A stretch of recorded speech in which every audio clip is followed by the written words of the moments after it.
The moment my 9-year-old son Lucas stood up in that packed courtroom and asked his father if he should tell everyone what he made him delete, you could have heard a pin drop.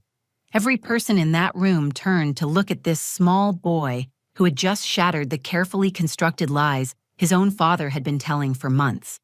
I'm Sophia Reed, and I thought I understood how brutal custody battles could get. I'd prepared myself for character assassination, for twisted truths, for expensive lawyers twisting every word I'd ever said. What I never expected was for my own child to become the star witness in exposing a deception that went deeper than I could have imagined. For 2 years, I'd been fighting my ex-husband Ryan Blake for custody of Lucas. Ryan is a construction supervisor who knows how to manage people, how to present the right image when it matters. He's charming when he needs to be, authoritative when it serves him, and he's never met a situation he couldn't control.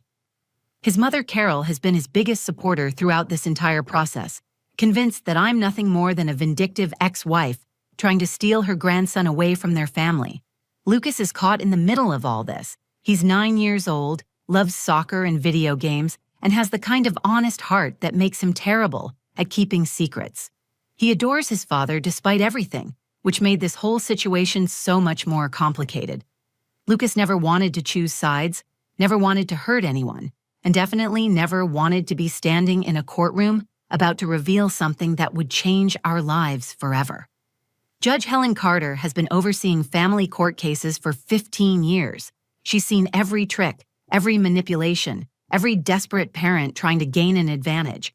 She runs her courtroom with fairness but no tolerance for games, and she has a particular gift for seeing through the performances that desperate parents put on when they're fighting for their children. But what happened that day wasn't a performance.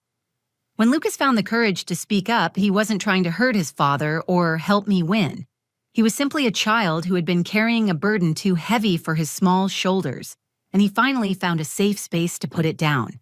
The question he asked his father in front of that judge, his grandmother, the lawyers, and a room full of strangers would expose a web of manipulation that none of us saw coming.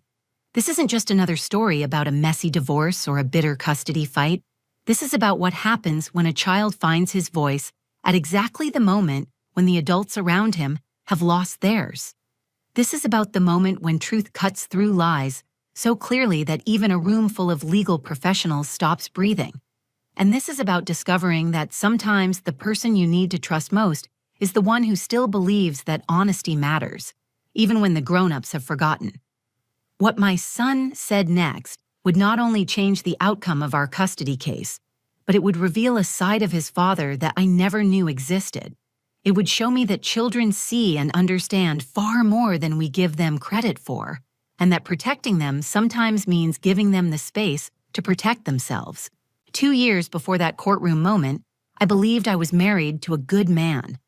Ryan Blake swept me off my feet during my late 20s with his confidence and devotion to family. He was the kind of guy who remembered anniversaries, who showed up to every one of Lucas's Little League games, who talked about building a future together with the kind of certainty that made me feel safe. When he proposed on the beach in Malibu, I genuinely thought I'd found my person. The first few years of our marriage felt like everything I'd hoped for. Ryan worked hard at his construction job, often pulling overtime to make sure we could afford the house we wanted in a good school district. I was building my career in marketing, and he seemed genuinely proud of my success. When Lucas was born, Ryan transformed into the kind of father I'd dreamed of for my child. He would get up for night feedings without complaint, spent hours teaching Lucas to throw a baseball, and bragged about our son to anyone who would listen. But somewhere around year 6 of our marriage, small cracks began to show. Ryan started questioning my work schedule more frequently, making comments about how much time I spent on client calls or working late. He began monitoring our finances more closely, asking detailed questions about every purchase I made. When I got promoted to senior marketing coordinator, his congratulations felt forced, followed by concerns about how the new responsibilities might affect our family time. The controlling behavior escalated gradually. Ryan started insisting on knowing exactly where I was at all times, texting me throughout the day asking for updates. He would check the mileage on my car and question any discrepancies. He began making decisions about Lucas's schedule without consulting me, signing him up for activities or arranging playdates without asking my opinion. When I confronted him about these changes, Ryan would turn it back on me, claiming I was being oversensitive or that he was just trying to be a more involved husband and father. The breaking point came during Lucas's 7th birthday party. I had planned a small celebration with family and a few of his friends from school. Ryan invited his coworkers and their families without telling me, then criticized me in front of everyone for not having enough food prepared. When I pulled him aside to discuss it privately, he accused me of trying to embarrass him and suggested that my inability to handle unexpected guests showed how selfish I'd become. That night, after everyone had gone home, I realized I was walking on eggshells in my own house. The divorce process began civilly enough. Ryan seemed to accept that our marriage was over, and we both agreed that Lucas's well-being was our top priority. I made it clear that I wanted Lucas to maintain a strong relationship with his father, despite our personal problems. I encouraged regular overnight visits, made sure Ryan was included in all school events and medical appointments, and even invited his family to Lucas's 8th birthday party, because I knew how much our son loved his grandmother Carol. But after a few months of shared custody arrangements, I started noticing changes in Lucas that concerned me. After spending weekends with his father, Lucas would come home quiet and withdrawn. He used to chatter endlessly about his adventures, but now he would give me one-word answers when I asked about his time with Ryan. I found him crying in his room one evening after a visit, and when I asked what was wrong, he said he felt confused about things but couldn't explain what he meant. Lucas also became secretive about his phone and tablet usage. Previously, he had been open about the games he played and videos he watched, often wanting to share funny clips with me. Now he would quickly close apps when I walked into the room and seemed anxious when I asked to see what he was doing online. When I mentioned this to Ryan during one of our custody exchanges, he dismissed my concerns as overthinking and suggested that Lucas was just growing up and wanting more privacy. The financial strain of legal fees was crushing. My lawyer bills were already in the thousands, and we hadn't even reached the formal custody hearing yet. I was working extra hours to cover the costs while trying to maintain some sense of normalcy for Lucas. Sleep became elusive as I lay awake worrying about how this process was affecting my son, and wondering if I was doing the right thing by fighting for primary custody. Ryan's family rallied around him completely. Carol Blake had never been particularly warm toward me during our marriage, but now she was openly hostile. She would make cutting remarks during custody exchanges and had started sending Lucas home with gifts and treats, making comments about how much more fun he had at their house. I felt like I was fighting not just Ryan, but his entire support system. As we approached the custody hearing, I realized I was about to face the fight of my life against people who had decided I was the enemy of their family's happiness. The morning of the custody hearing, I woke up at 5 a.m. with my heart already racing. I had laid out my clothes the night before, choosing a conservative navy blue dress that I hoped would convey stability and respectability. As I got Lucas ready for school, I tried to act normal, making his favorite breakfast and asking about his upcoming math test. He seemed quieter than usual, giving me long looks that felt like he wanted to say something important, but couldn't find the words. Walking into the courthouse felt like entering enemy territory. Ryan's family had arrived early and claimed an entire row of benches. Carol Blake sat in the center, flanked by Ryan's sister Jennifer and his uncle Mark, all of them dressed in their Sunday best and wearing expressions of righteous indignation. When I walked past with my attorney, Carol made a point of whispering something to Jennifer that made them both shake their heads in disapproval. The message was clear. I was the villain in their family story. My attorney, Sarah Martinez, had prepared me for what was coming, but hearing it in person felt like being punched in the stomach repeatedly. When Carol took the stand, she transformed into the picture of a concerned grandmother who had watched her son's marriage crumble due to his wife's selfishness and vindictive nature.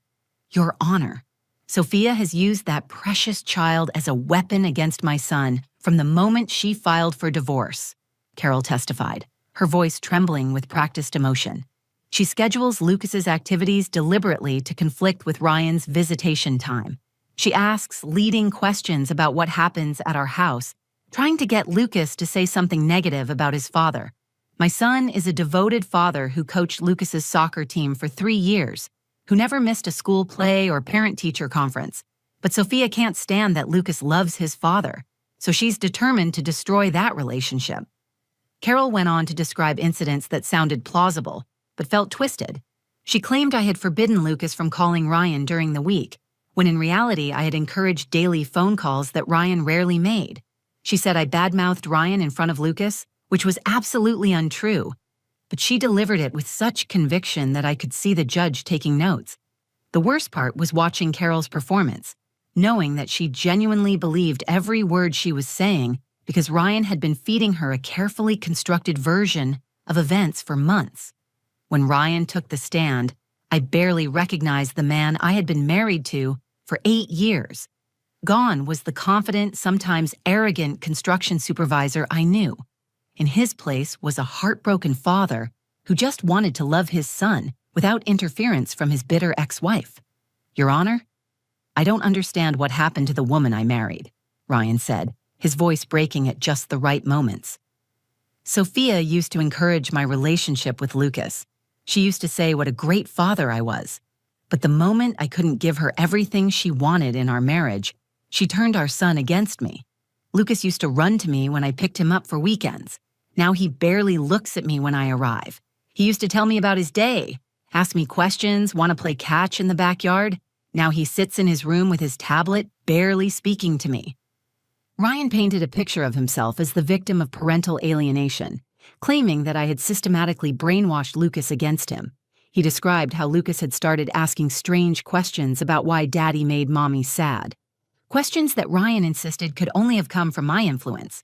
He told the court that Lucas had become anxious and withdrawn during visits, behavior that Ryan attributed to the stress I was putting on our son by making him feel guilty for loving his father. She's poisoned his mind against me, Your Honor, Ryan continued, now with tears in his eyes that looked completely genuine. My own son flinches when I try to hug him. He acts like he's afraid of me, and I know that's not coming from anything I've done. Sophia has made Lucas believe that loving his father means betraying his mother, and it's destroying all of us. The most devastating part of Ryan's testimony was how reasonable he sounded. He acknowledged that our marriage had problems, admitted that he wasn't perfect, and expressed his desire for Lucas to have a good relationship with both parents. He presented himself as the rational parent who just wanted what was best for everyone, while positioning me as the emotional, vindictive ex-wife who couldn't move on. Sitting there listening to these accusations, I felt completely powerless. Every instinct told me to jump up and defend myself, to point out the lies and contradictions, to tell the court about Ryan's increasingly controlling behavior that had driven me to file for divorce in the first place. But Sarah had coached me extensively about courtroom demeanor, warning me that any emotional outburst would validate their claims about my vindictive nature. So I sat in silence, watching my ex-husband and his mother systematically destroy my character, while presenting themselves as the true victims of our broken family. As I watched Ryan finish his testimony, painting himself as the devoted father being systematically destroyed by his vindictive ex-wife, I felt the overwhelming urge to stand up and scream the truth. My hands were clenched so tightly in my lap that my nails were digging into my palms, and I could feel my face burning with the injustice of it all. But Sarah Martinez, my attorney, had spent hours preparing me for exactly this moment. Sophia, the most important thing you can do in that courtroom is stay calm, she had told me during our last preparation session. Ryan and his family are counting on you to have an emotional outburst. They want you to look unstable, vindictive, exactly like they're claiming you are. Your silence will be more powerful than any defense you could give. So I made the hardest decision of my life. I chose to trust the process instead of my emotions. When Sarah stood up for cross-examination, I forced myself to breathe slowly and watch her methodically dismantle the carefully constructed narrative that Ryan's family had presented. Sarah started with Carol, asking seemingly innocent questions that revealed the cracks in her testimony. Mrs. Blake, you mentioned that Sophia deliberately schedules activities to conflict with Ryan's visitation. Can you tell me the specific dates when this happened? Carol fumbled through her answer, unable to provide concrete examples. Sarah pressed further. You said Sophia asks Lucas leading questions about his time with his father. Were you present during these conversations? Again, Carol had to admit she was relying on secondhand information from Ryan. With each question, Sarah exposed how much of Carol's testimony was based on assumptions and Ryan's version of events rather than first-hand knowledge. I watched Carol's confidence crumble as she realized she couldn't provide the specific details that would support her dramatic claims. When Sarah turned to cross-examine Ryan, I could see the first flickers of panic in his eyes. She started with his parenting schedule, asking him to describe Lucas's daily routine, his favorite foods, his current teachers' names, his best friends at school. Ryan's answers were vague and often incorrect. When asked about Lucas's recent anxiety issues, Ryan claimed they started after the divorce proceedings began. But Sarah produced school counselor reports showing Lucas had been struggling with anxiety for over a year, well before I filed for divorce. Mr. Blake, you testified that Lucas used to run to you during pickups but now barely acknowledges you. Can you describe the last conversation you had with your son that wasn't about the custody case or his mother? Ryan paused, clearly struggling to think of an example. His confident facade was beginning to crack. Sarah then asked about his living situation, his work schedule, and his social life since the separation. Ryan became defensive when questioned about the consistency of his parenting time and whether he had ever canceled visits with Lucas for personal reasons. I could see him getting agitated, his voice rising slightly as Sarah pressed him about specific incidents he had claimed never happened. It was during this tense cross-examination that I noticed Lucas in the gallery. My son had been sitting quietly with my mother throughout the proceedings, and I had assumed he was distracted or maybe even bored by the legal proceedings. But as I glanced back at him, I realized he was paying intense attention to every word his father was saying. Lucas's body language told a story that broke my heart. His shoulders were rigid with tension, his hands were fidgeting with the hem of his shirt, and his face showed the kind of internal struggle I had learned to recognize over the past few months. These were the same signs I had seen after difficult visits with his father, the same expressions that appeared when Lucas wanted to tell me something, but felt he couldn't. I caught Lucas's eye, and for a moment, we just looked at each other across that courtroom. In his face, I saw a 9-year-old boy who was tired of carrying secrets, tired of being caught between the adults in his life, and tired of watching his father say things that didn't match the reality Lucas had experienced. That's when I made my second crucial decision of the day. Instead of continuing to shield Lucas from this adult conflict, I realized that maybe it was time to trust my son's judgment and his ability to speak his own truth. I turned to Sarah and gave her a small nod, a signal we had discussed in case Lucas needed to be heard during the proceedings. Sarah understood immediately. She wrapped up her cross-examination of Ryan and approached the bench to speak quietly with Judge Carter. I watched as they had a brief conversation, during which the judge looked over at Lucas with the kind of careful attention she gave to important evidence. Judge Carter nodded to Sarah, then addressed the courtroom. I'd like to hear from Lucas, if he has something he'd like to share with the court. The moment I had been dreading and hoping for in equal measure had finally arrived. The courtroom fell completely silent as Judge Carter asked Lucas to approach the bench.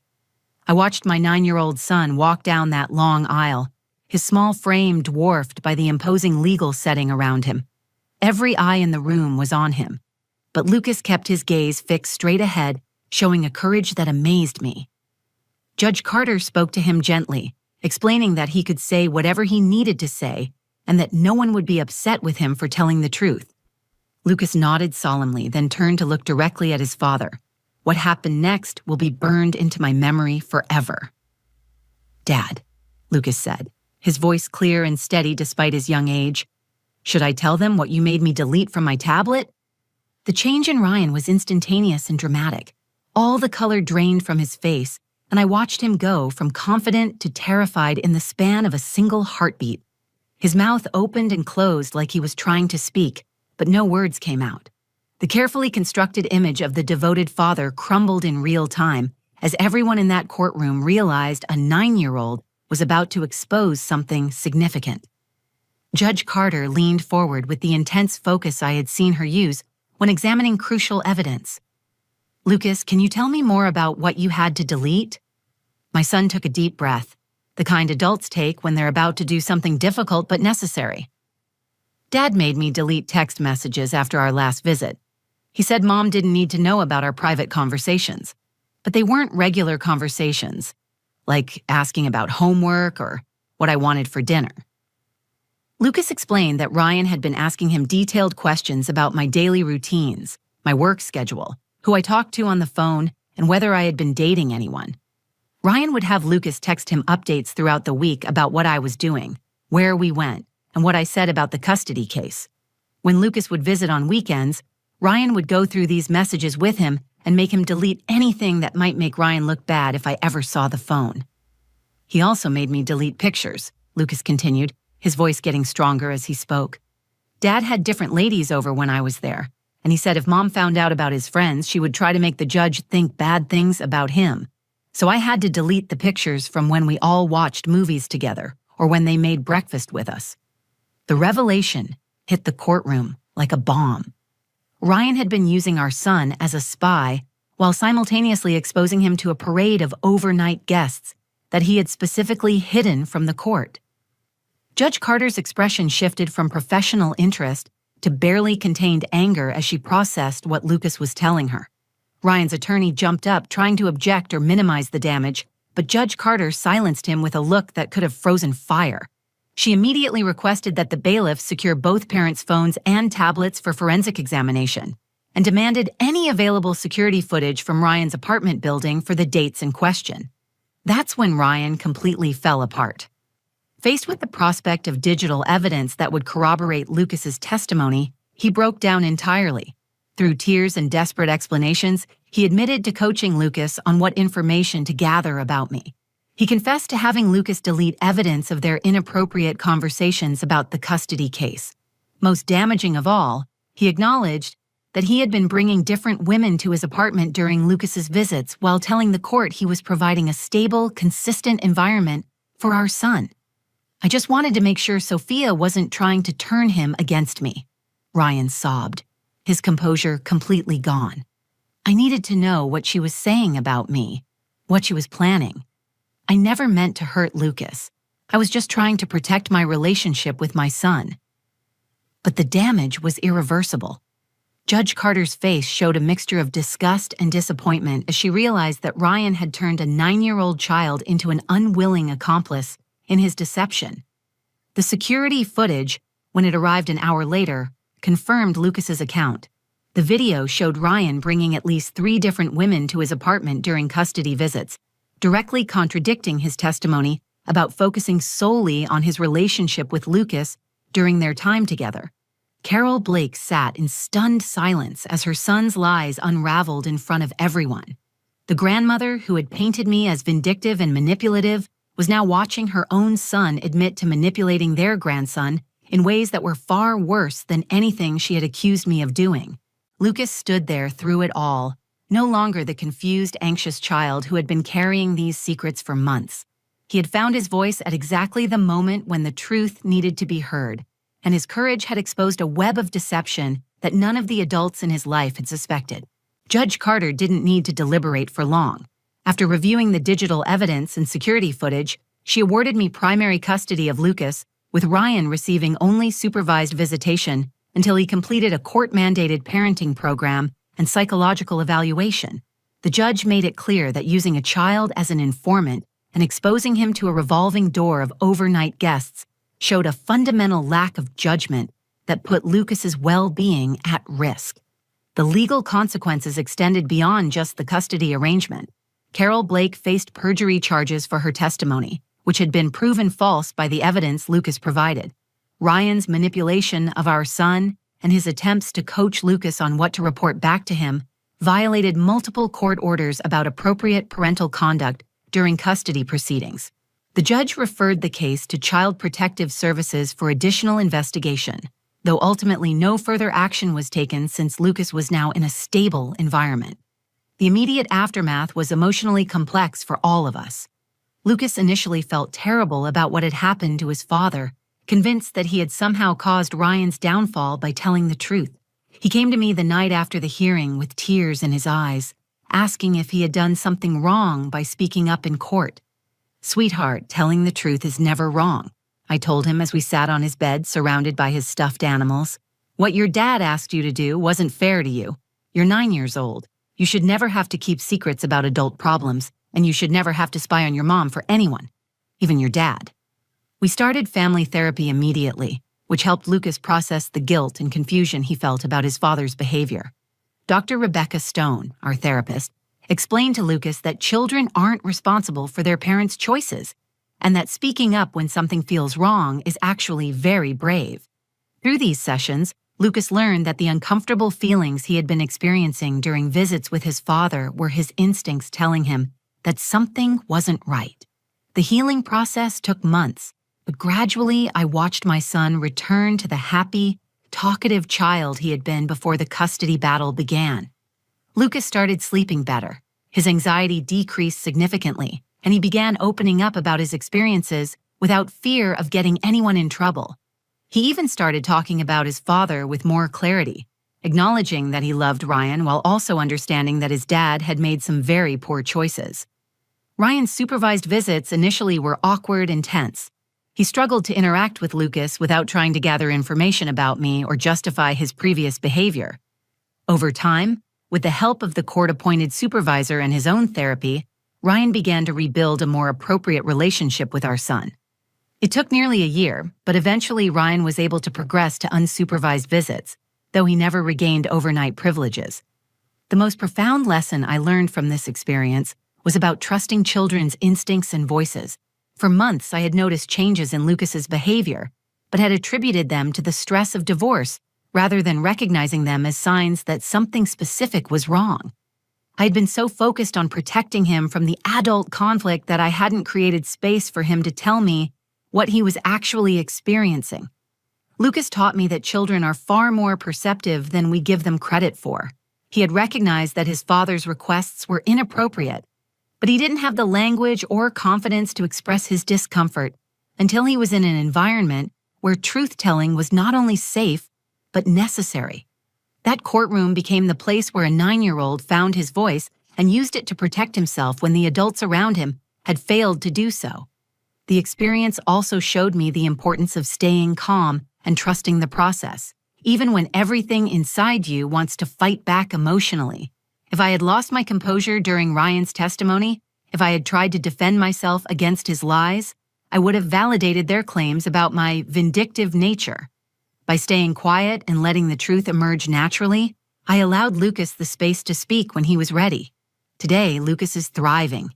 He's back to his old self, chattering about school and friends, excited about soccer season, and no longer carrying the weight of adult secrets. He has a healthy relationship with his father within appropriate boundaries, and he knows that his voice matters in our family. Most importantly, he learned that telling the truth, even when it's difficult, is always the right choice. If this story resonates with you, if you've been through a custody battle or know someone who has, please share this video. Your comments about your own experiences help create a community where parents and children can find support during difficult times. And if you want to hear more real stories about overcoming family challenges, subscribe to this channel. Sometimes the most powerful lessons come from the smallest voices, and Lucas's courage to speak up changed everything for our family.